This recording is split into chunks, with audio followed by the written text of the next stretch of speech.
आज जो स्ट्राइक रे बसଛନ୍ତି ତାକୁ ନେଇ କଣ ପିଲାମାନେ ଷ୍ଟ୍ରାଇକ୍ରେ ବସିବା ତ ସେମାନେ ଯାହା ଲେଖି ଦେଇଥିଲେ ଆମକୁ ସେଟା ଆମେ ଫରୱାର୍ଡ଼ କରିଦେଇଛୁ ଗଭର୍ଣ୍ଣମେଣ୍ଟକୁ ଫରୱାର୍ଡ଼ କରିଦେଇଛୁ। ତେଣୁ ଯାହା ଗଭର୍ଣ୍ଣମେଣ୍ଟ ଇଏ କରିବେ ଆମେ ତାକୁ ଅପେକ୍ଷା କରି ରହିଛୁ ଆଉ। ଦୀର୍ଘ ଦିନ ହେଲା ଆପଣଙ୍କର ଏଠି ଯେଉଁମାନଙ୍କର ଆଲିଗେସନ୍ ଅଛି ଯେଉଁ 3 ଜଣ ନେବେ ସେମାନେ ବି ଏଥିରେ ଅବସ୍ଥାପିତ ଅଛନ୍ତି କାର୍ଯ୍ୟ କିଛି ହେଉନାହିଁ ଆଉ ଲାଞ୍ଚ କାରବାର ନେଇକରି ହେଉଛି ବୋଲି ସେମାନେ ଦାବି କରୁଛନ୍ତି।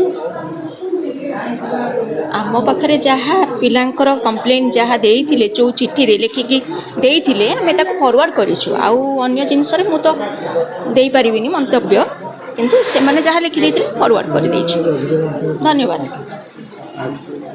3 ଜଣ ଆଗରେ ବାରମ୍ବାର ବି ଅଭିଯୋଗ ଯେଉଁ ଅଛନ୍ତି ଆପଣଙ୍କ ନିର୍ଦ୍ଦେଶକ ଅଛନ୍ତି ଯିଏ ଅଧ୍ୟାପକ ଅଛନ୍ତି ଜଣେ ଜଣେ ଏଠାରେ 19 ବର୍ଷ ଅବସ୍ଥାପିତ ହେଲେନି ଆଉ 5-5ଟା ପଦବୀରେ ବି ମଧ୍ୟ ଅଛନ୍ତି।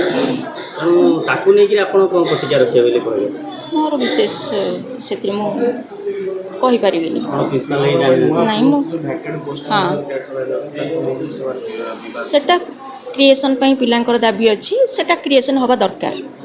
କାରଣ ହୋମିଓପାଥିକ୍ର ଡେଭଲପମେଣ୍ଟ ପାଇଁ ମେଡ଼ିକାଲ ଅଫିସର ପୋଷ୍ଟ କ୍ରିଏସନ୍ ହେବା ନିହାତି ଜରୁରୀ। ତେଣୁ ପିଲାଙ୍କ ସେଟା ଠିକ୍ ଅଛି। ଆଉ ଅନ୍ୟ ଯାହା କମ୍ପ୍ଲେନ୍ ସେମାନେ ଦେଇଛନ୍ତି ଆମେ ତ ଫରୱାର୍ଡ଼ କରିଦେଇଛୁ ଗଭର୍ଣ୍ଣମେଣ୍ଟ। ଧନ୍ୟବାଦ।